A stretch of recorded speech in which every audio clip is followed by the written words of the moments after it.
não provoca a minha morte faz com que eu fique mais forte. Com essa frase de Kelly Clarkson, brincadeira, de Friedrich Wilhelm Nietzsche, começamos aqui mais um episódio do podcast do Buzzer Beater. Estou eu aqui, Heitor Facini, junto com ele, Felipe Haguerrara. Tudo bom, Felipe? Fala, Heitor. Olha, eu achei que era aquele Clarkson mesmo. Grande momento da cultura pop internacional, dos reality shows de música. É, uma grande cantora aí, cara. Eu gosto de Kelly Clarkson. Eu acho que eu só conheço essa música deles. Deles, né? Deles. É um grupo, a Kelly e o Clarkson. Tem essa, Stronger, tem aquela que ela estourou também, I Will Not Break. Eu acho que estão gostando dessas palhinhas de Kelly Clarkson agora. É, eu poderia ir além, mas acho que a galera não quer ouvir eu cantando Kelly Clarkson, quer saber sobre NBA. Quer saber sobre a NBA. Hoje a gente tem assuntos não só de playoffs pra comentar, né, Felipe? É, não foi só playoff que aconteceu, não. Eu diria até que nem foi. Os playoffs ficaram em segundo plano, né? Pelo menos hoje, quarta-feira, sim, né? Aconteceram coisas incríveis nos playoffs, mas hoje, quarta-feira, podemos dizer que não é o assunto do momento. Já que os playoffs não são o assunto do momento, vamos começar falando dos playoffs, né? Faz todo sentido isso que eu falei, né? Até porque, na verdade, a gente já tá num momento diferente dos playoffs, né? Desde a última vez que a gente gravou. Da vez que a última vez que a gente gravou semana passada, a gente achou que ia acontecer algumas coisas. Não aconteceu praticamente nenhuma. Podemos dizer que, de certa forma, a gente quase acertou tudo, Felipe. Será? Olha, a gente já tá nas finais de conferência da NBA. A gente falou que o Golden State Warriors ia passar. Passou. Falou que Bucks ia passar. Passou, mas eu acho que já tinha passado no último episódio. E falou que Toronto ia Ia passar. passar. Passou. Eu falei que o Portland ia passar. Passou. Eu fiquei em cima do muro e falei que ia ser um jogo 7 fudido entre uma baita disputa entre Damian Lillard e Nikola Jokic. Sim. Errei um dos nomes. Mas foi um jogo 7 fudido. Não foi o mais fudido. Mas foi uma baita disputa também. Foi muito legal. Acho que dá até pra começar por esse, né? Já que não foi o mais incrível, mais Não, é isso. Eu acho que foi um grande jogo pra gente perceber que esse time do Portland tá sendo muito mais do que todo mundo imaginava. Na verdade, não, né? Porque a galera já imaginou que o time do Portland pudesse ser isso. Só que aí se decepcionou. Pensou que poderia ser mais. Se decepcionou novamente. Mas agora foi, né? Quando ninguém achou que ia, foi. Acho que esse é o segredo, né? As baixas expectativas deixam a gente surpreender com os resultados aí. Quando você não espera nada, qualquer coisa é lucro. Exatamente. E falando especificamente já do jogo 7 mesmo que a gente viu, né? Eu disse que seria entre Nikola Jokic e Damian Lillard, que estavam destruindo nos playoffs inteiros. Damian Lillard jogou bem, quase fez um triple-double, se eu não me engano. O Jokic também foi bem. O Jokic também jogou bem, só que quem roubou a cena foi o cara que tinha coisas a provar para sua amiga Jennifer. CJ McCollum. I'm trying, Jennifer. A Jennifer pediu pro CJ McCollum ganhar um jogo de playoff. Ele foi lá e já fez mais. Ganhou 2 séries completas, hein? E agora... É engraçado porque você olha a configuração dessa final de conferência, Golden State Warriors você esperaria, mas aí você vê o logo do Portland, você fala... O que tá acontecendo? O que tá acontecendo, meu irmão? Mas é muito louco, muito louco. E uma história bacana aí pro Portland chegar É uma grande história. Esse time merecia ter chegado onde chegou, já que são anos tentando. É uma coisa que a gente percebe nos playoffs, né? Cancha de playoffs conta muito nessas horas. E eu acho que foi isso que fez com que o Portland passasse do time do Denver Nuggets. Com certeza, com certeza. O que me deixa mais tranquilo é que para a temporada que vem o Denver não precisa fazer mudanças muito significativas, né? E agora o Portland é... A única tristeza agora, o único problema com o Portland é a questão do Enes Kanter, né? Enes Kanter, cara, Enes Kanter. Pra quem não sabe, o Enes Kanter é muçulmano. E na religião muçulmana, que eu não entendo muito, acontece uma coisa todo ano que tem um mês de jejum, chamado Ramadã. Não é um mês de jejum, tem muita coisa a mais, porque eu sou completamente leigo em questões religiosas. Mas acontece que o Enes Kanter tá no Ramadã e tá na final da NBA. E não é bem um jejum, é uma certa restrição alimentar, né, Felipe? Isso, vamos fazer uma pesquisa aqui básica, assim, pra gente poder passar essa informação, mas justamente é um período longo, né, de jejum que os muçulmanos passam, só que, pelo que eu entendi, o Enes Kanter, por precisar jogar basquete, né, ele não segue estritamente, ele fica períodos de jejum, mas ele não fica o tempo inteiro sem comer. Porque senão ele nem entraria em quadra direito, Sim. nem aguentaria jogar uma partida.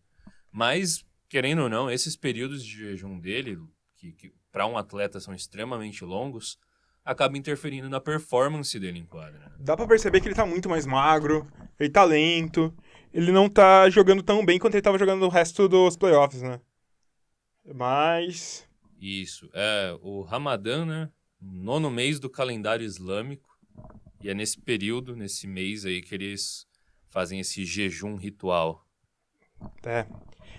Ele foi tirar dicas com o Hakim Olajuwon pra ver como se portar e conseguir jogar no Ramadã, porque a gente já teve outros jogadores muçulmanos na NBA que conseguiram ir bem. Muitos jogadores muito bons. Kareem Abdul-Jabbar era um deles, né? E ele foi tirar dúvidas sobre isso. Mas a questão é que não tá dando certo. Já não ia ser fácil, né? Isso, e é um problema também porque ele estava sendo extremamente importante para o Portland. Ele estava sendo a referência no garrafão, sendo que eles não podem contar com o Nurkic lesionado, né, desde o finalzinho da temporada regular. E ele estava respondendo muito bem. E era até um grande passo para ele conseguir um contrato interessante nessa off-season. Que ele, vale lembrar, também é um dos agentes livres. Não é um dos melhores agentes livres, mas é um agente livre. E ele tem o seu valor. Tem. Reconhecer que ele é um cara bem energético, ele é um cara de time. Exatamente. E é um cidadão incrível, né?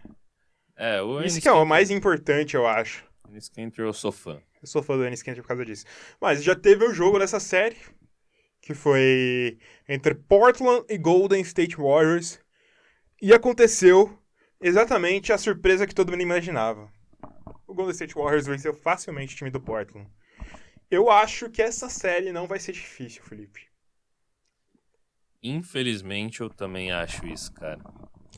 Porque a série que a gente tem que ficar de olho tá do outro lado. Do outro lado dos Estados Unidos. No leste.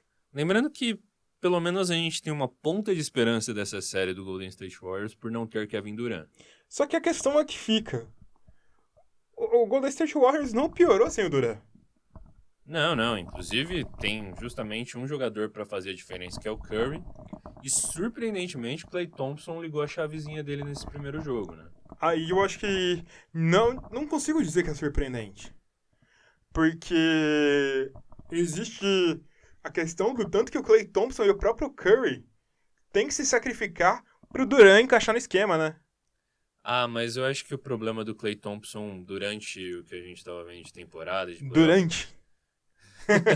Desculpa. Não era nem essa questão de sacrifício pessoal, sacrifício de espaço no esquema. O Klay Thompson, ele não teve uma temporada muito boa. Não. Ele teve jogos esporádicos excelentes, absurdamente excelentes, mas uma temporada bem mais ou menos. Mas eu acho que isso se reflete principalmente no próprio Curry, né? O Curry melhora muito de produção sem o Durant. Melhor. Muito. Porque ele vira finalmente a força ofensiva, né? Então, é sensacional. Muito bom mesmo. Mas eu acho que essa série já tá mostrando de qualquer forma que Golden State Warriors está na final, Felipe. Do jeito que a gente é azarado, a partir de agora o Portland vai fazer um 4-1 no Golden State Warriors. Exatamente, até porque quando a gente comentou sobre a série entre Warriors e Rockets, quando a gente viu o Rockets fazendo o 2-2, empatando a série, a gente falou, agora dá pra acreditar. Aí a gente foi tonto de acreditar nesse time, né? A gente teve uma sequência de 2 jogos horrendos. É um negócio muito... Não é muito legal. Não foi muito legal. E... Mas como que eu falei, eu acho que não tem tanto pra falar dessa série. Porque essa série, eu acho que já tá no rumo certo. Se essa série der errado, eu vou começar o próximo episódio. Eu vou pro o episódio que o Portland tiver na final cantando Lua de Cristal da Xuxa. Começar o podcast. Porque é muito absurdo, isso nunca vai acontecer. Vamos gravar isso daí, tá gravado, tá no episódio, espero que a gente possa cobrar.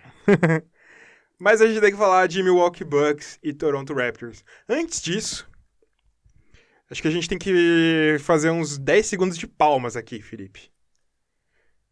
Pra jogada de Kawhi Leonard. A gente viu história sendo feita, Felipe. Nos nossos olhos ali, ó.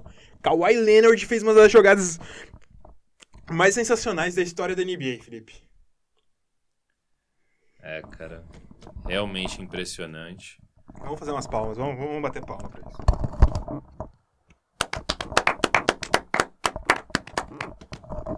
Ouviu, Kawhi? Isso foi pra você.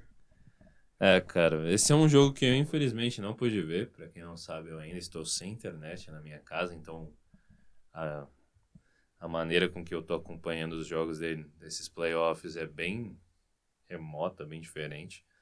Mas quando eu vi o Heitor pela primeira vez depois desse jogo, ele chegou em choque com essa jogada. Que, cara, realmente impressionante. A foto, a imagem depois, tudo que tá acontecendo depois do lance mesmo já é impressionante. Cara, essa jogada foi sensacional. E por isso que a gente diz que a outra série que foi definida em 7 jogos entre Portland e Denver foi ofuscada. Porque esse lance, exclusivamente... Foi absurdo. A gente já tinha tido o jogo lá que o CJ McCollum destruiu. Aliás, uma piada que eu esqueci de fazer. Sabe o que significa CJ do CJ McCollum, Felipe? Diga. Chupa Jokic. Esse é o verdadeiro nome dele, mas desculpa, vou seguindo aqui. CJ já pensei que ia ser um momento alto da noite, esse jogado CJ, mas, cara, esse buzzer beater do Kawhi Leonard, a gente precisa descrever narrando essa jogada. Porque foi basicamente, faltava 4 segundos pra acabar o jogo. O Toronto tava com a posse de bola. Tava com um lateral, né? Lateral pra cobrar. Ele cobra pra mão do Kawhi. O Kawhi vai correndo pro fundo do quadro. Eu acho que o Embiid tava na marcação do Kawhi. Tinha mais um outro cara na marcação do Kawhi. Ele chega no fundo. Ele vê que tá acabando o tempo e arremessa. E eu acho que nesse momento que ele arremessou, a bola foi meio que em câmera lenta. Eu senti isso. Senti que no momento a bola em câmera lenta. Aí ela chegou, quicou no aro e caiu, cara. Não parecia real aquilo, cara. Não parecia real. É, essas quicadas no aro foram... Tipo... Aquele momento você já teve uma arritmia, sabe? Seu coração tava batendo no mesmo ritmo que a bola tava batendo naquele Sim. aro. Sabe trailer de filme que tem os... Tom? Foi exatamente isso. Mas foi, acho que uma das jogadas mais excepcionais que eu vi na minha trajetória acompanhando basquete. É, com certeza, cara. E assim, o Kawhi, cara, no geral, não só por esse lance, mas por tudo que ele tá fazendo nesses playoffs, cara. Sem sombra de dúvidas, foi muito absurdo. Ele fez, acho que 35 pontos de média nessa série. Não, nos playoffs inteiro, ele tá com 31,8 pontos de média. Mas é que nessa série, ele fez esses 35 pontos e eu acho que ele fez 53% de field goal. Isso pra um ala... Então, atualmente ele está com 53,9% de field goal nos playoffs inteiro. Isso pra um ala é muito foda. Muito foda. Muito foda. Não, os números da linha de 3 ele tá com 40,8. Ele tá simplesmente sensacional, cara. Sensacional. Eu vi um comentário, acho que num grupo do Facebook, que o Kawhi Leonard na NBA atual é o jogador que mais se assemelha a Michael Jordan.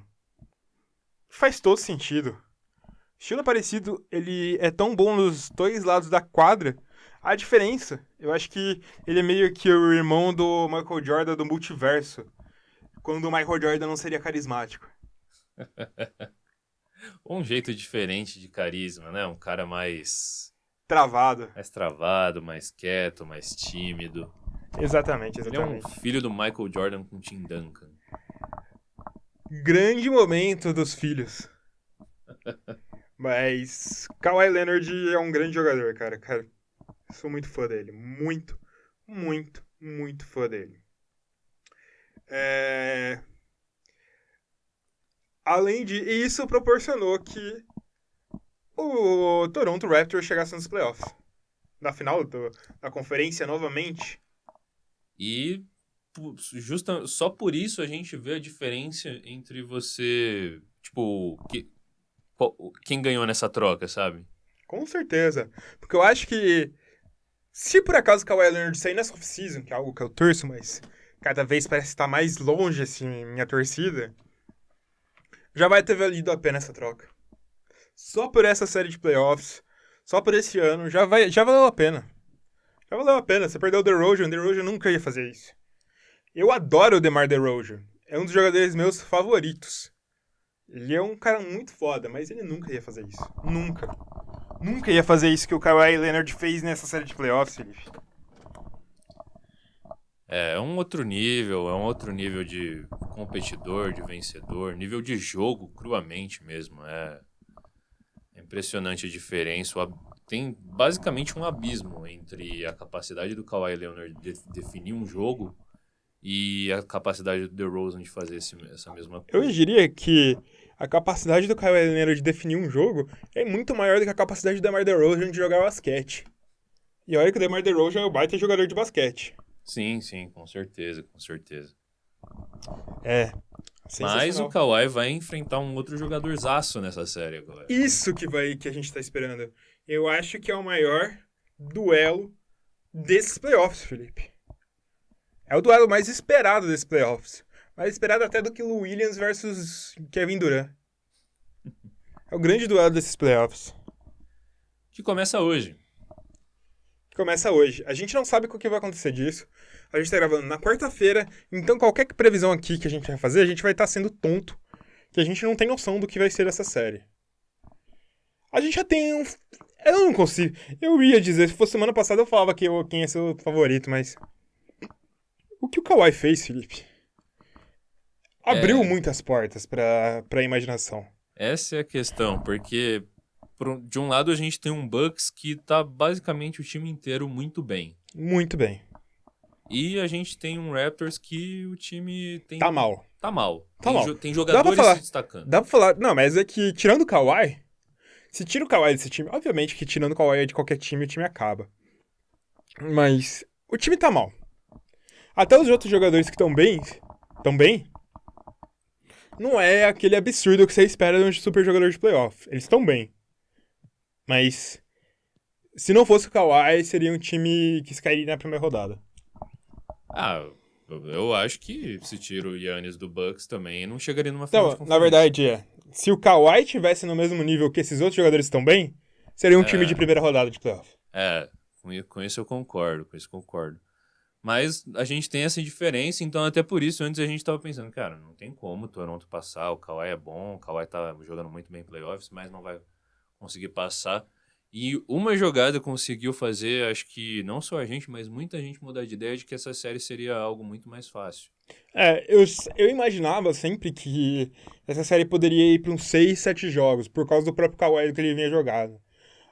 Só que eu imaginava, eu ia sempre cravar que o Bucks ia vencer essa série. Mas hoje eu não consigo cravar mais isso, Felipe. Eu acho que alguém consegue cravar isso. Acho que consegue, porque sempre que a gente fala alguma coisa, sempre que a gente posta alguma coisa, as pessoas vêm denunciar nos nossos comentários tudo que a gente errou. Ninguém fala dos nossos acertos. Ninguém fala que desde o início do ano passado, a gente falava que o Doncic ia ser um dos melhores jogadores da NBA, ia ser o melhor rookie dessa classe.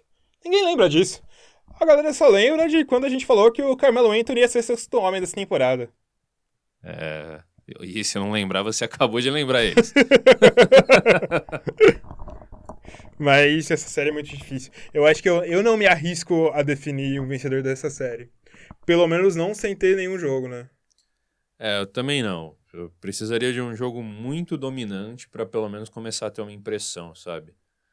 E, assim, mesmo um jogo muito dominante do Raptors, eu ainda ficaria com o pé atrás. Sim, sim.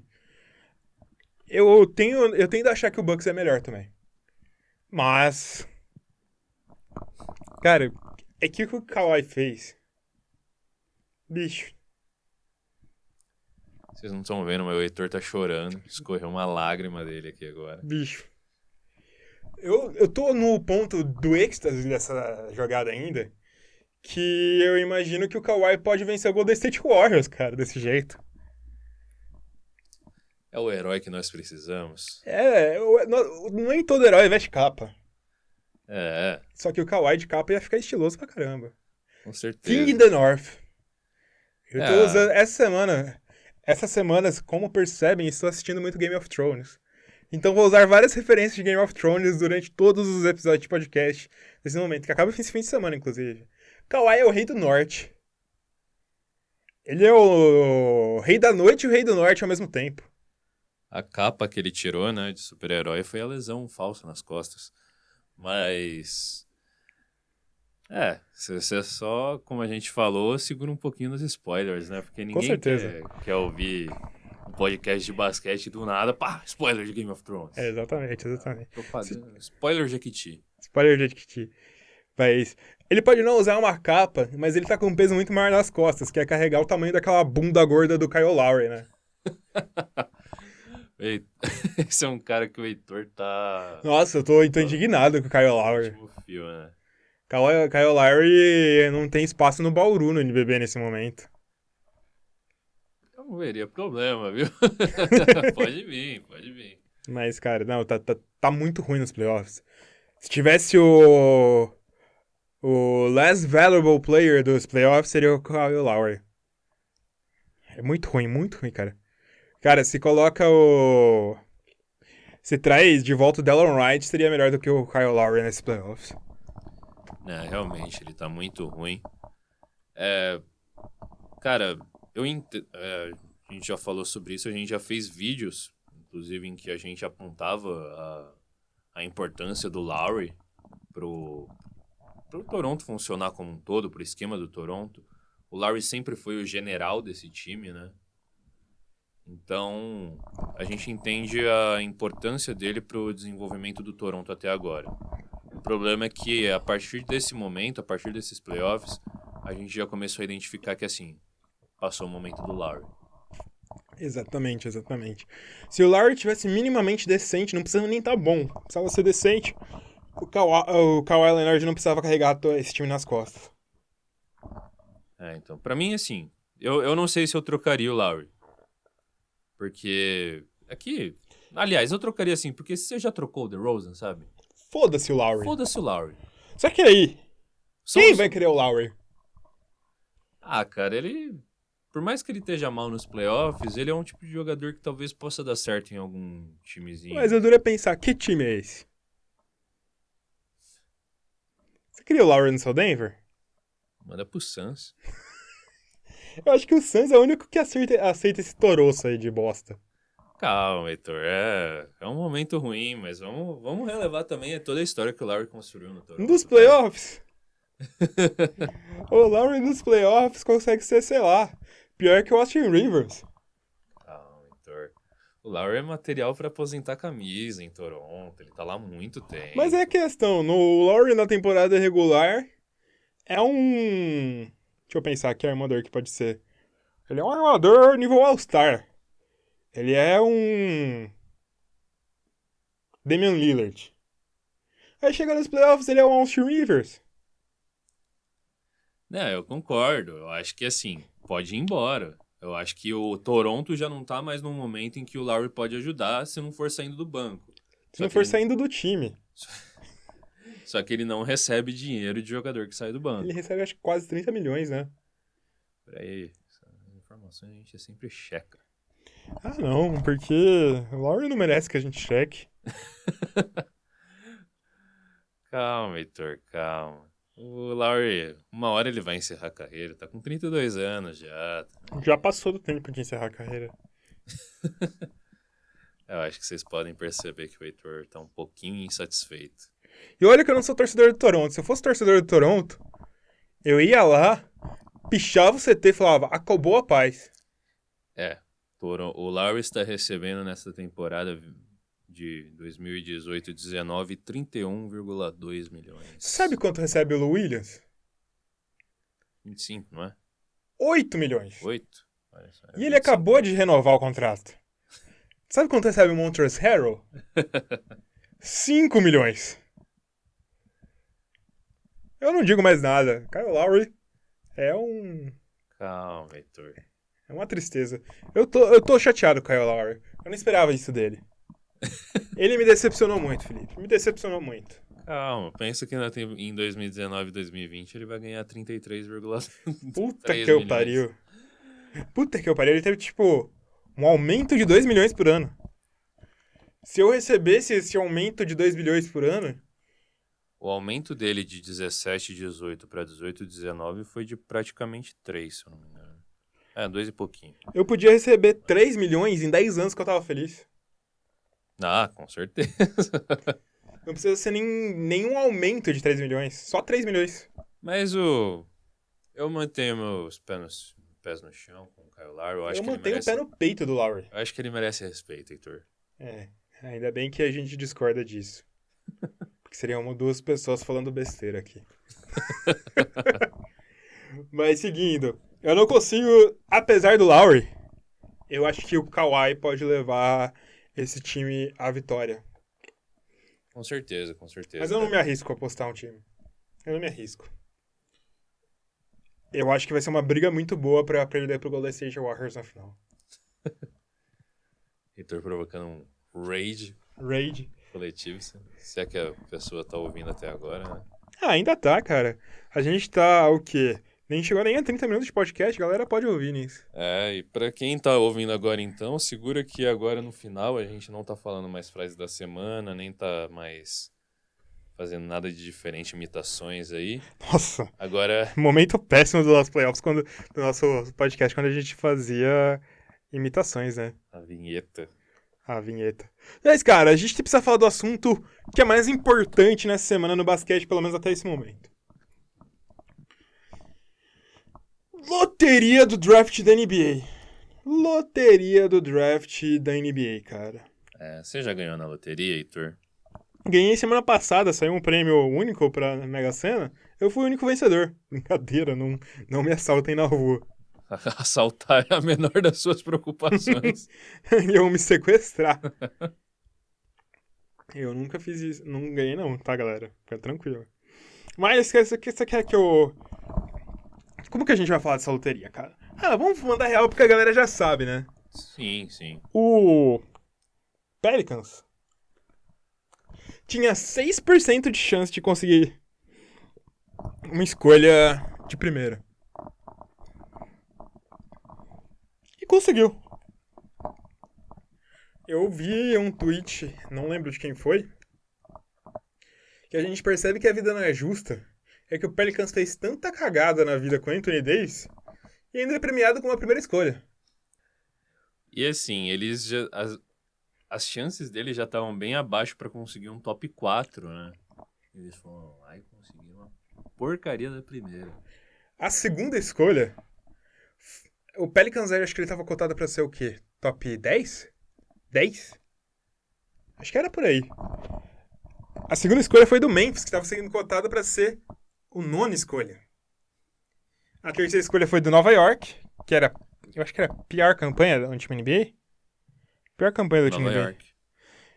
E a quarta escolha foi do Los Angeles Lakers, que era pra ser a 11ª escolha. Aí depois veio o Cleveland e o Phoenix, que tancaram à toa. Chicago, que tancou à toa. O Atlanta, que pelo menos percebeu que não ia tancar, não valia a pena. O Washington e o Atlanta, de novo, de Dallas. Aí, a troca do Doncic foi uma escolha de... uma 15ª escolha e uma 10ª escolha. Valeu muito a pena para Dallas Mavericks. Depois vem Minnesota, Charlotte, Miami e o Boston, que veio do Sacramento Kings. Via Filadélfia. Grande momento das trocas. Mas... e aí ficou assim o draft da NBA. Cara, eu acho que eu nunca esperava uma loteria de draft tão maluca, cara. Eu já apostava que ia ser algum dos fora dos 3 que ia conseguir a primeira escolha. Ia ter alguma coisa assim. Mas desse jeito, Felipe... Foram 2 dias seguidos aí, basicamente, do Heitor chegando chocado pra mim, falando o que aconteceu.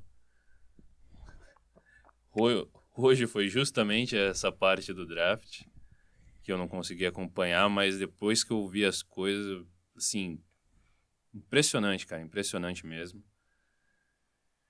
E agora fica também a questão de que como que o Minnesota vai se organizar, porque não faz sentido o Minnesota trocar essa primeira pick. Não tem porquê. Não faz absolutamente Só sentido se entregarem um título pra eles. É o Zion, cara. É o Zion. E que foi, tipo... De ontem pra hoje, eles venderam 3.000 pacotes pra toda a temporada de ingressos. Já valeu a pique. Já valeu, cara. Muito foda, muito foda. Não faz sentido. Só que eles ainda têm um entojo no time. Davis, que quer sair. Ele já falou que ele quer continuar saindo. Aí a gente tem que pensar, Felipe. O que a gente faz? O que esse time faz com o Davis lá? Porque eles agora têm a faca e o queijo na mão. Eles não precisariam trocar o Davis mais. Certo? Só não, pensando, tipo, teoricamente eles não precisavam. Antes eles precisavam trocar o Davis pra conseguir reconstruir esse time. Agora não precisa. Era isso, cara. Olha isso. Eu acho que se eu sou torcedor do Pelicans hoje, cara, eu sou o cara mais feliz do mundo. Ainda bem que eu não sou, porque a felicidade é uma ilusão, né? Cara, sim. Ao que tudo indica, eles vão dar um jeito de trocar o Davis. Sim. Porque tá insatisfeito lá, tá num momento completamente diferente da carreira. E pra ele ficar satisfeito, pra dar certo de manter o Davis, o Zion teria que ter um efeito imediato e fazer esse time virar um contender. Sim. Que não vai acontecer. Sim. Esse New Orleans, se conseguir construir ao redor do Zion, vai levar ainda um tempinho ainda pra se desenvolver, chegar longe. Sim. Eu acho que com Zion e Davis, se desse 70% certo, eles seriam um time que poderia brigar por mão de quadra. Mas não sei se o Davis quer arriscar ainda isso. Eu, como jogador, não arriscaria, sabe? Sim. E tem o fator também de que o Zion é um crowd pleaser, né? É um cara que pode muito bem roubar a mídia do Davis lá. Sim. O Zion é o novo LeBron. Todo mundo já vê ele com o novo LeBron. Só um pouco mais gordinho. Um pouquinho, ligeiramente mais baixo, né? Uns 2 centímetros mais baixo. Mas eu acho que vai sair. Só que é o que eu falei, cara. Eles podem pedir muito mais agora. Com certeza. Porque eles têm uma primeira escolha. Eles não precisam de mais nada, cara. E o legal é que agora, oficialmente, assim, a gente já tava esperando desde que o Zion surgiu pra mídia, mas oficialmente a gente meio que já tem uma dimensão de que, porra, a gente vai conseguir ver o Zion dando aqueles tocos absurdos. Sim. Vai ser muito da hora. Muito legal. Porque o Zion é esse cara que, assim, eu acho muito mais da hora ver os tocos dele do que as dunks. Eu também acho. E os passes dele, eu gosto muito dos passes do Zion também. Ele desenvolveu muito bem essa parte também. Mas é isso. Agora a gente tem que ver. Se fosse o New Orleans Pelicans, o que você ia preferir? Jason Tatum, Jaylen Brown e as 4 picks de primeira rodada do Celtics? Ou Lonzo, Ingram, Kuzma e a 4ª escolha do Lakers? Cara, eu iria de Celtics, hein? Eu não sei. Eu não consigo falar, porque essas piques do Celtics são bem bosta. Sim, sim, mas querendo ou não, por quantidade. E esse é um draft assim que você acha bons jogadores ainda, lá no fundo, lá no final. Com certeza vai sobrar algum bom jogador, sabe? Porque esse draft é muito profundo. Esse draft é bem profundo. Tipo, tem muito jogador bom pra fora da loteria. Tem. Só que eu acho que a questão desse draft, diferente do ano passado, é que os 3 primeiros são muito melhores do que os outros. Eu, Eu eu discordo fico, eu fico assim, tipo, são jogadores bons, jogadores que podem ser úteis. Eu acho que do quarto pro até o, sei lá, o 20º, você vai conseguir tirar um talento bom.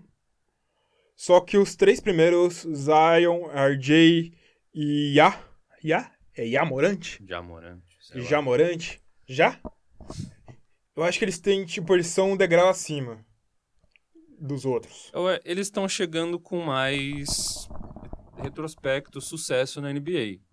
Eu acho que é isso, sabe? Porque em questão de talento, a gente tem gente muito crua, tem gente que tem espaço para se mostrar, tem gente que precisa se provar, tem gente que pode virar muito mais do que as perspectivas prometem, sabe? Você tem um Rui Hashimura, você tem vários outros caras, o próprio Tyler Herro de Kentucky é um cara que saiu com muito hype, é um score muito bom, que pode virar muita coisa também na NBA. Então, você tem tipo caras que até justamente próximo dessas posições 20, 22 assim, que podem realmente virar alguma coisa e dar muito certo. Então, Mas é essa questão, né? Eu falei que são os 3 primeiros também, usando meu argumento. A pick do Lakers é a quarta. Se fosse a terceira, sim. eu acho que o pacote do Lakers ia ser excepcional. E tem o fator também de que desses Celtics aí que a gente viu nesses últimos playoffs, eu perdi um pouco, não só dos playoffs, mas na temporada como um todo, eu perdi um pouco do tesão com o Tatum. Eu também perdi. Eu acho o Tatum melhor que o Ingram. Eu acho que o Tatum é o melhor desses jogadores que a gente falou, de possibilidade de troca. Mas eu também perdi o tesão. Tem um outro pacote que eles poderiam pegar, que seria do Knicks. Supõe assim, uma terceira escolha, Alonso Trier, Kevin Knox, Dennis Smith Jr. e Mitchell Robinson. Por um Anthony Davis. Pro Anthony Davis. Não, eu acho um pacote tão bom. Não. De longe, tipo, tá bem longe do que o Lakers e um Boston pode oferecer. Só que tem essa terceira escolha. E nessa terceira escolha, você poderia juntar Zion e RJ Barrett. Então eu fico com o pé atrás de juntar os dois porque não necessariamente deu tão certo em Duke. Com certeza. Mas eu acho que o que vale mais é que, tipo, eu acho que nunca na história da NBA alguém conseguiu juntar 2 jogadores tão fodidos saindo do draft assim. Eu acho que isso seria a história. Comercialmente, pra esse time do Pelicans, seria fodido comercialmente. Sim, isso daí com certeza. Fudido comercialmente. Obviamente que eu acho que se juntasse o Yamorant e o Zion, o casamento seria melhor. Mas tudo indica que o Memphis vai atrás do Yamorant. Sim. Até como substituto de Mike Conley. Mas, cara... Ia ser interessante por causa dessa terceira pick. Porque RJ Barrett, mesmo não dando tão certo assim, eu posso estar sendo muito leviano aqui. Mas pode ser um jogador melhor do que Tatum e Ingram. Gostou desse hot take aqui? Grande aposta aí. Cara, eu tinha muito mais esperança no Barrett antes do college, sabe? Sim. Dá pra perceber que, assim, deu pra perceber que pra mim ele é um cara que não consegue dividir protagonismo. Olha, eu acho que ele aprendeu a dividir protagonismo e ele melhorou isso. Ele tá ao lado. Não sei se ele daria tão certo assim do Zion, mas tá ao lado do Zion fez ele desenvolver outras coisas do jogo dele. Isso foi, acho que foi uma temporada muito boa pra ele de desenvolvimento. Eu acho que o R.J. Barrett é mais jogador que o Ja Morant. E eu acho que o Ja Morant. Esse é o cara que eu fico com o pé atrás, sabe? nesse momento do draft, porque eu sempre fico muito com o pé atrás com esses caras que sobem muito de cotação durante a temporada da NCAA. Ah, sim, ele é um cara que surgiu basicamente no espaço de uma temporada, né? Sim. E também você produzir muito em Murray State Não é tão difícil não assim. é tão difícil, que Markelle Fultz produziu muito em Washington, sabe? Sim. Então, é difícil. Até aí também, Kendall Anthony produziu muito em Richmond. E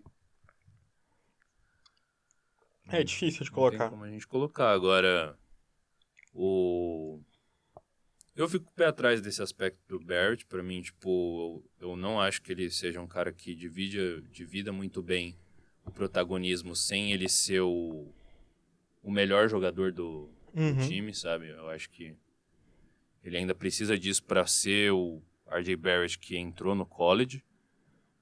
Mas também acho que ele é melhor de Ja-Morant, mais jogador. Tem mais histórico de hype, sabe? Ele é um jogador que tá em evidência, tá no radar há muito tempo, então pelo menos você tem a consistência dele. Precisa ganhar muita massa. É. Que nem o Ja-Morant. Ja-Morant também é bem magrinho. Você acha que o Zion precisa ganhar muita massa? Precisa doar massa. Cara, eu acho que... Mas é que, tipo... Seria foda essa troca só pra reunir os dois prospectos maravilha de Duke. Logo na primeira temporada da NBA, ia ter uns 4 anos com eles desenvolvendo ao longo da NBA. Não, isso aí é Comercialmente ia ser fudido pra esse time do Pelicans. Aí também essa é a prova de que, assim, como que o Pelicans trabalha, né? Porque eles não conseguiram cercar Anthony Davis de talento. Sim. Eles têm toda a possibilidade de cercar o Zion de talento, se pegarem ele na primeira escolha. Obviamente, se eles deixam passar o Zion na primeira escolha, vai tomar no cu, seu David Griffin. E hoje em dia a gente já vê que a estratégia não é mais só tanque, ficar apostando em vários moleques. Hoje o trabalho de scout está muito mais sofisticado. Sim, sim. Você consegue um cara muito bom lá na 19ª escolha, na 30ª escolha você consegue achar caras bons. Isso, trabalho de scout e trabalho de desenvolvimento. Sim. Por isso que vários times aí, por isso que GMs, executivos, assistentes técnicos de times como Spurs, Golden State, Sim. gente que passa pela asa desses grandes mestres, né? Estão conseguindo empregos e estão fazendo bons trabalhos nas equipes em que eles estão Com chegando. certeza. Por exemplo, a gente olha nessas finais da NBA, né? Nas finais de conferência. O Golden State Warriors teve o Draymond Green na segunda rodada. Klay Thompson foi fora do top 10. Chegou perto de ser fora da loteria, quase. Foi a 11ª escolha. A gente tem o Portland, o CJ McCollum, que foi fora do top 10 também. O Nurkic foi outra coisa que acho que foi segunda rodada, se não me engano. Não pelo Portland, mas é um grande jogador. No Bucks não tem nem o que falar. Acho que nenhum jogador é de loteria do Bucks. Se eu não me... Talvez o Eric Bledsoe, mas não foi escolha do Bucks. No Toronto, o Kawhi não foi de loteria, se eu não me engano. Mas eu não tenho certeza. Ele... Se não foi top 10, com certeza. Não, Kawhi não foi top O 10. Siakam foi 7ª escolha, isso eu lembro. Mas ninguém dava nada pelo Siakam. Kyle Lowry não foi de loteria. Eu acho que talvez foi até de segunda rodada. A gente tá criticando ele, mas ele é muito bom. Mark Gasol... o Lowry foi primeira rodada, 24ª. Fim de primeira rodada. Fim de primeira rodada. Mark Gasol foi segunda rodada, se não me engano. Segunda rodada. Kawhi Leonard foi a primeira depois da loteria, 15ª. 15ª. Mesma coisa que Giannis. Olha só, coisa que a gente não pensou. 2 15ª escolhas. Tem uma que falam bastante que é a 13ª, né? Da sorte. Que, se eu não me engano, deu Donovan Mitchell, deu mais alguém. Acho que o Kobe foi a 13ª. Kobe foi a 13ª, justamente. Inclusive, eu acho que eu tinha alguma reportagem fazendo uma brincadeira, um paralelo. Quem que vai ser a 13ª esse ano? Eu tô aqui com o mock draft do Sports Illustrated. Vai ser Miami. Miami está cotado para escolher Kevin Porter Jr. Essa é uma coisa que é interessante, aquilo que você falou, Eu ainda mantenho a minha opinião que os 3 primeiros, eles estão pelo menos no nível acima de hype do que os outros. Tanto que os 3 primeiros são bem definidos, não vai entrar outro cara nesse aí. Só que do quarto, pelo menos, até o 20º, todos já mudaram muito de posições. Sim, e na verdade eles estão bem espalhados também em cada mock draft que você vê, né? Sim. Olhando esse mock draft, a quarta posição seria o Lakers pegando Jarrett Culver. O Lakers não vai selecionar esse cara. Essa escolha não vai terminar com o Lakers. É outro hot take que eu vou estar aqui. Vai trocar. O Lakers vai trocar. Pode não ser pro Anthony Davis, mas vai trocar. O quarto selecionado do draft não vai jogar pelo Lakers nessa temporada. Aí eles não trocam, ele lesiona, né? Mas o Jarrett Culver é um cara bom pra apostar, cara. Eu gosto muito Sim. dele. É que o Lakers não faz sentido eles apostarem em alguém agora. Não. Se não for do top 3, não faz sentido. Porque o Lakers precisa vencer agora. A quinta escolha estão falando que é o Ken Red, que era a terceira força de Duke. Até o início da temporada era o top 3, né? Ia ser RJ Barrett, Zion em segundo e Ken Reddish em terceiro. Todo mundo esperava que esse ia ser o top 3 do draft. O Suns está sendo cotado com o Darius Garland, que ele ficou bom tempo lesionado, né? O Darius Garland, se não me engano. E por muito tempo era o melhor PG do draft, até o Yamarant subir tudo. O Bulls selecionaria o Kobe White. Kobe White. É quase Kobe Bryant. Eu gosto muito do Kobe White, cara. Sério? Ele é um cara que desenvolveu fudidamente em North Carolina. Ele já tinha muito hype no high school. Eu ficava vendo muito vídeo dele. Eu acho esse cara muito bom. Eu acho que ele casa muito bem com a NBA. Um cara muito, muito atlético, muito rápido. Acho que é só questão de desenvolver um pouquinho mais o chute, mas o desenvolvimento dele como general em North Carolina, controlar o jogo, ele é um cara que eu aposto pra surpreender na temporada. Muito bom, muito bom. O Hawks pegaria o DeAndre Hunter, de Virginia. É outro cara que eu acho que há 2 meses atrás ele estava em quarto no draft, agora caiu bastante. Mas justamente você ainda pega alguns mocks em que ele tá no top 5. Sim. O Wizards pegaria o Jason Reyes. É Jason Reyes que fala? Acho que é Jackson Reyes. Acho que é Jackson Reyes. Que jeito estranho de escrever Jackson. O Hawks pegaria um dos caras que eu tô mais curioso pra ver, que é o Goga Bitadze, que tem gente que fala que, tipo, ele é muito bom. Ele tem tudo pra ser um jogador exaço, um desses novos unicórnios. O Timberwolves pegaria o Nasir Little, que já foi cotado até pra ser top 3. Só que ele não teve uma temporada tão boa. O Hornets pegaria o Sekou Doumbia, que a gente tem que lembrar que sempre prospectos que vêm da Europa são subestimados na maioria das vezes. Isso. E o Sekou Doumbia é um dessa linha de jogadores europeus altos, esguios, com braços muito longos. Absurdos. Um desses jogadores europeus absurdos. O Heat pegaria o Kevin Porter Jr., que é a 13ª escolha. E o Celtics pegaria o PJ Washington.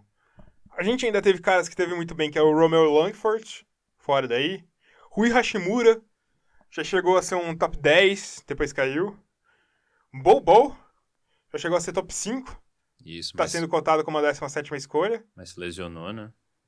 Tem também caras como Kaze Opala, que é outro cara que também foi super bem cotado. Tem caras como Keldon Johnson, e o Cameron Johnson.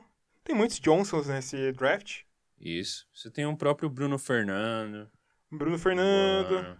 Tyler Herro, que eu falei também, que é um cara muito bom.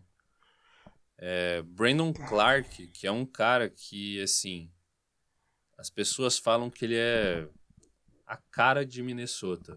Eu não cheguei a ver direito essas matérias, mas... Ele parece um lobo? Não sei, cara. Não sei se ele é de Minnesota, não sei se o estilo de jogo dele é a cara de Kevin Garnett, não sei, mas ele...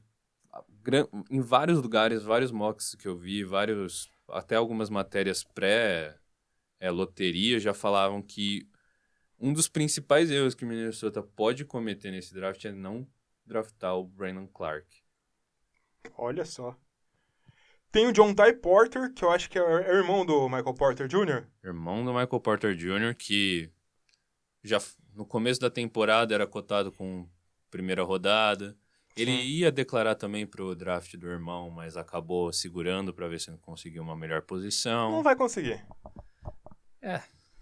Tem o Nas Rich, que é outro cara que já foi... Quem assiste esses vídeos de 2K no YouTube deve conhecer um monte desses nomes. Tem outro cara que ele é um absurdo nesses vídeos de 2K, que é o Jalen McDaniels. Eu acho que ele vira MVP em algumas dessas histórias. Também tá pra esse draft. Eu acho que ele era draftado no draft seguinte. Mas ele tá aí, cara. É uma classe pra ter jogadores excelentes e muitos jogadores que podem virar bons role players, né? Isso. Tem aquele outro europeu também, o Lucas Samanic. Ele declarou para esse draft? Olha, ele não tá nessa lista. Ele não tá nessa lista, Felipe. Não, tá sim, tá sim. Ele também é cotado pra ser 34ª escolha, indo pro Sixers. Então, eu acho que... Não sei se ele vai esperar um pouquinho ainda, mas esse é um cara também que tem bastante gente que quer ficar de olho nele. Cara, eu acho que os times da NBA têm que pensar numa coisa. Se não tá com uma escolha muito boa, aposta no europeu. Aposta no europeu que você consegue alguma coisa. O mínimo que você consegue é um stretch valioso, sabe? Sim. Você não perde nada. Você não perde nada. É muito difícil de alguma coisa segunda escolha virar e tal, mas se apostar... A gente percebe que segunda rodada, assim, a maioria das escolhas que dão super certo são europeus. As coisas que dão super certo são europeus. E outra coisa, a gente falou muito do New Orleans Pelicans. Que rabo do Memphis, hein? Caramba, eu acho que é absurdo. Que a gente ainda esquece de comentar, porque do Pelicans foi mais ainda. Mas o Memphis, cara, o Memphis que tava numa draga, parecia que ia ficar anos a fio brigando, conseguiu uma segunda escolha assim de boaça. Uma segunda escolha. A gente já comentou que tem um Jaren Jackson Jr. para auxiliar na construção de um novo time. Podem trocar o Mike Conley que conseguir alguma coisa. Cara. Esse time do Memphis reconstruiu. Na sorte, conseguiu abrir um baita de um caminho aí para montar um time competitivo pro futuro, Sim. né? E ainda o mais legal desse time do Memphis é que eles não tancaram, no fim. Eles conseguiram alguns jogadores desacreditados dando certo. Essa é a fita da hora.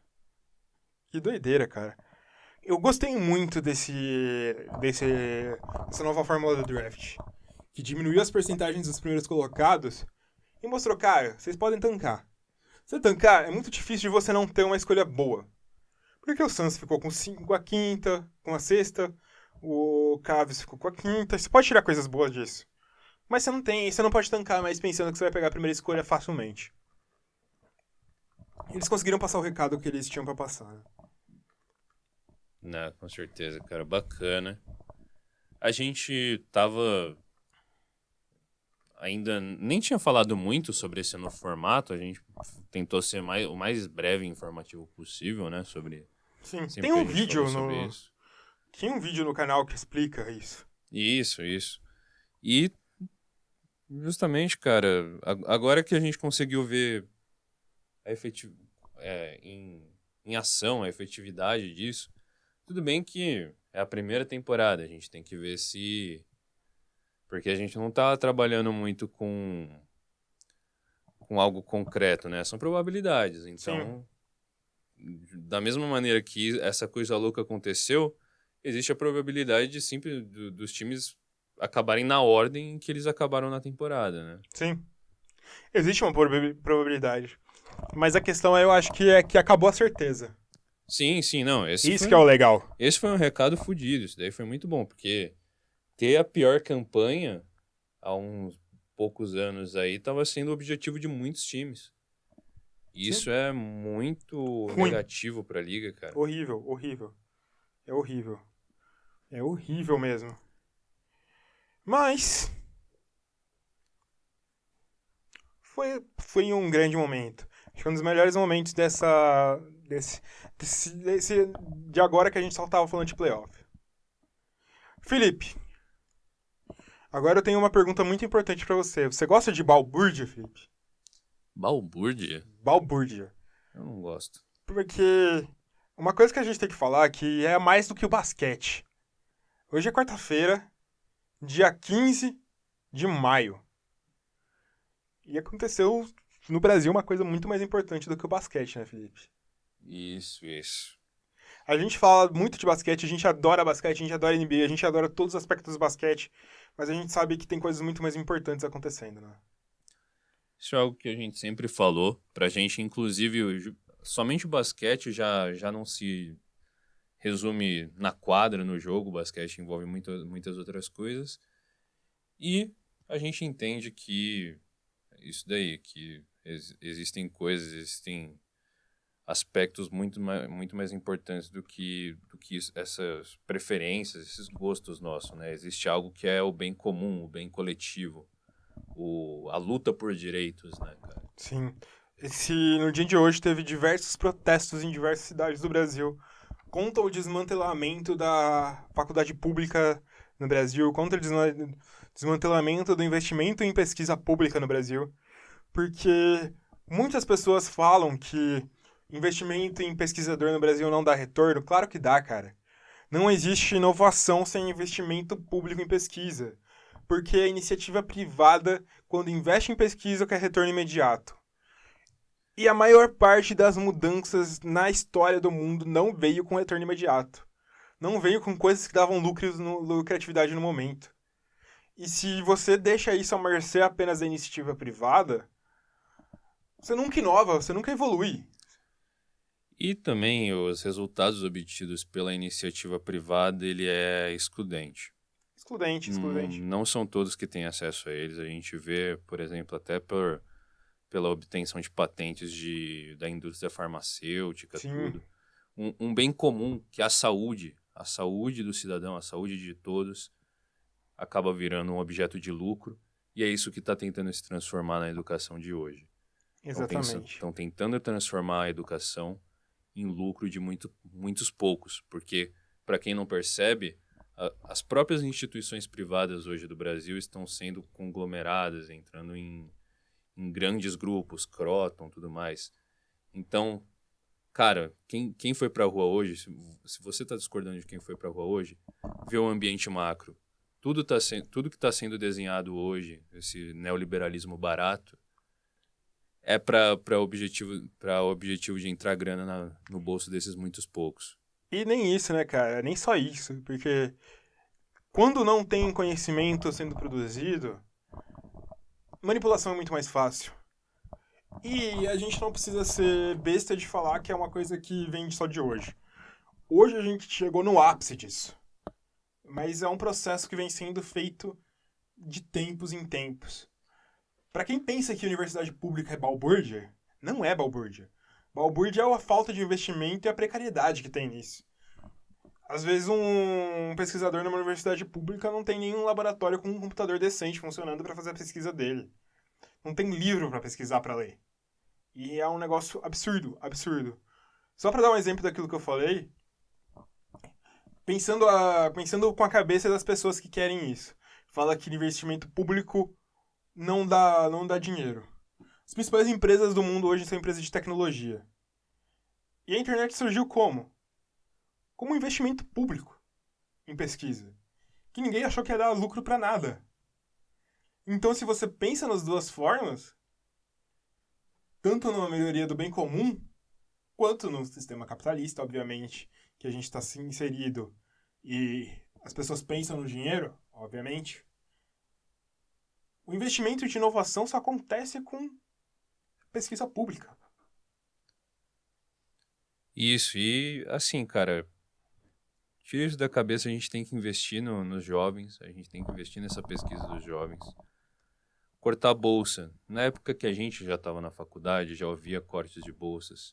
Sim. Você já tinha um ambiente de pesquisa precário, você já tinha uma imensa desvalorização da pesquisa, principalmente de certas áreas que de tempos para cá começaram a ser cada vez mais valorizadas para abraçar também esse objetivo mais tecnicista do ensino que está se buscando, né?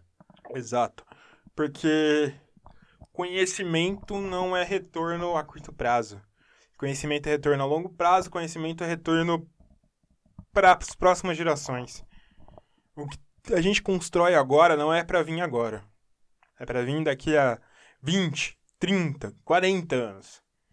E isso não vem com empresa privada. É batata. As inovações não vêm no ambiente privado. A melhoria de vida não vem no ambiente privado. E se, assim, cara, um presidente que responde a uma manifestação enorme acontecendo em todos os cantos do Brasil, chamando essas pessoas de massa de manobra, de estúpido, Idiota, útil. idiota, isso é um extremo de desrespeito com a manifestação pública. Não, e ele fugiu, né? Fugiu pra não ver a manifestação. Foi lá pra Dallas pra visitar o George W. Bush de supetão. É que nem aquele seu tio chato que chega querendo fazer alguma coisa na sua casa, e você tá querendo só dormir, só ver seu Netflix no fim de semana. E chega seu tio chato na sua casa pra te visitar, você tem que fazer sala. Isso é o nosso presidente com os outros líderes mundiais. Só pra não encarar a manifestação de hoje.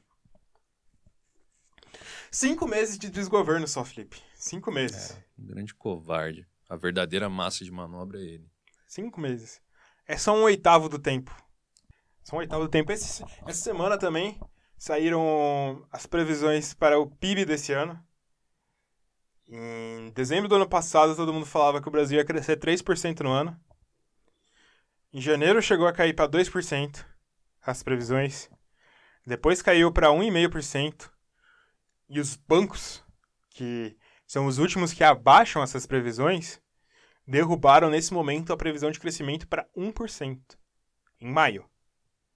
Essa previsão ainda pode cair. Existe a possibilidade, eu acho que nesse trimestre que a gente está, existe a possibilidade de uma leve recessão de novo. Cadê aí a melhoria econômica que prometeram? Cadê tudo isso? E as pessoas podem usar o argumento de que é pouco tempo para se conquistar isso. Cara, a gente tá vendo o caminho, o rumo que as coisas estão tomando. E se em algum momento você achar que a economia está melhorando, perceba se não é só para você, porque a partir do momento em que você dentro dos seus privilégios, tiver acesso a um determinado nível, a um determinado produto, vai ser porque o direito de alguém foi tomado pelos rumos que a gente está vendo. Então, tome cuidado. E acompanhe a final da NBA que tá acabando, né, Felipe? Isso. Tem coisa boa aí. É, você vê que depois você entra num assunto como esse, sua vontade vai caindo, sua vontade de viver, mas a gente lembra que tem final da NBA, pelo menos. Hoje vai ter Kawhi versus Giannis. E logo mais vai ter várias coisas. Semana que vem tem muita coisa pra comentar, né, Felipe? Tem. Vai ser legal. E pra pessoa ficar ligado, Felipe, e puder acompanhar o Buzzer Beater sempre, como que ele faz? Cara, tem muitos lugares que ele pode acompanhar. A gente tem, primeiramente, o nosso primeiro canal aí, o nosso canal principal, que é o YouTube, onde a gente publica nossos vídeos. A gente publica o podcast lá, então se você gosta de ouvir o podcast pelo YouTube, se inscreve no canal, clica no sininho para receber as notificações, dá o like no vídeo e também comenta aí tudo que você achou sobre o nosso vídeo, as coisas que você concorda sobre draft, sobre o que você discorda, sugestões do que a gente pode fazer também no nosso podcast, a gente está sempre aberto a isso. Mas não é só no YouTube que a gente está. A gente também está distribuído em várias outras plataformas. A gente está no Spotify, a gente está no iTunes, a gente está no Google Podcast, no Castbox, praticamente todos os lugares que você quiser ouvir, a gente vai estar lá. Então, dê o coraçãozinho, dê a sua nota, se inscreva, segue, comenta, faz tudo que você puder para fazer o nosso podcast ficar cada vez mais em evidência na podosfera. Podosfera. E tem mais um assunto, Felipe. Essa semana termina Game of Thrones. E eu finalmente vou entrar no ritmo, no episódio atual. Eu tô nas últimas 6 semanas assistindo todas as temporadas de Game of Thrones pra assistir ao último episódio junto com a Isa, minha namorada. Beijo, Isa, te amo. Eu já estou no segundo episódio da 8ª temporada, Felipe. Grande momento, vai acabar isso. Você conseguiu pegar um período aí pra ver basicamente quantos anos de série? 8? Não são mais que 8 anos. Porque eles ficaram umas 2 anos sem lançar episódio. Você vai ler o livro, Heitor? E eu não vou ler nem fudendo esse livro. Até porque o último nem foi lançado ainda, né? Exato. O livro parou na 5ª temporada. A 6ª e a 7ª, os caras tiraram da cabecinha deles. Meu Deus do céu, Heitor. Meu Deus. Mas... Como diz Game of Thrones, como diz a Casa Stark, o inverno está chegando. O inverno está chegando. Mas, finalmente, semana que vem, existe uma grande possibilidade de eu começar o podcast xingando alguma série. Porque eu diria que... Vou fazer umas contas aqui de cabeça meio rápida. A primeira temporada tem 10 episódios de 1 hora. São 10 horas. Isso até a 6ª temporada. São 60 horas que eu passei assistindo. A 7ª temporada tem 5 episódios de 1 hora, 65 horas, e 2 episódios de 1 hora e 20. São 2 horas e 40. 67 horas e 40 minutos. Fazendo uma conta de quanto tempo eu investi. Não vou dizer perdi porque a série é legal. Aí na última temporada são 3 episódios de 1 hora e 3 episódios de 1 hora e 20. Então são 7 horas. Eu vou assistir 72 horas e 20. São 3 dias e 20 minutos, Felipe. Assistindo Game of Thrones. Existe chance de eu ficar muito puto? Existe. Mas eu não vou dar spoiler pra ninguém, não, porque eu não sou cuzão. Quem dá spoiler é cuzão, cara. Até porque as pessoas já devem ter visto qualquer spoiler que você possa dar. Hein? Cara, é o que eu falei. Game of Thrones... Se você não quer tomar spoiler de Game of Thrones, entrar no Twitter às 10 da noite de um domingo é mais perigoso do que o Stephen Curry quando tá num dia que a mão dele tá pegando fogo. É sério, é um campo minado. Todo lugar tem spoiler. Todo lugar, cara.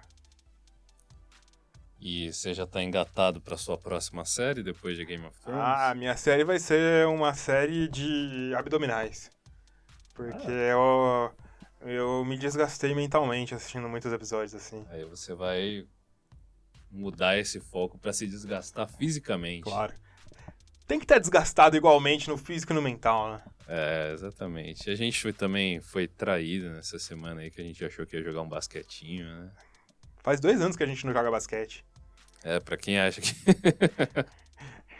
Jogar basquete, né? Entre aspas, né?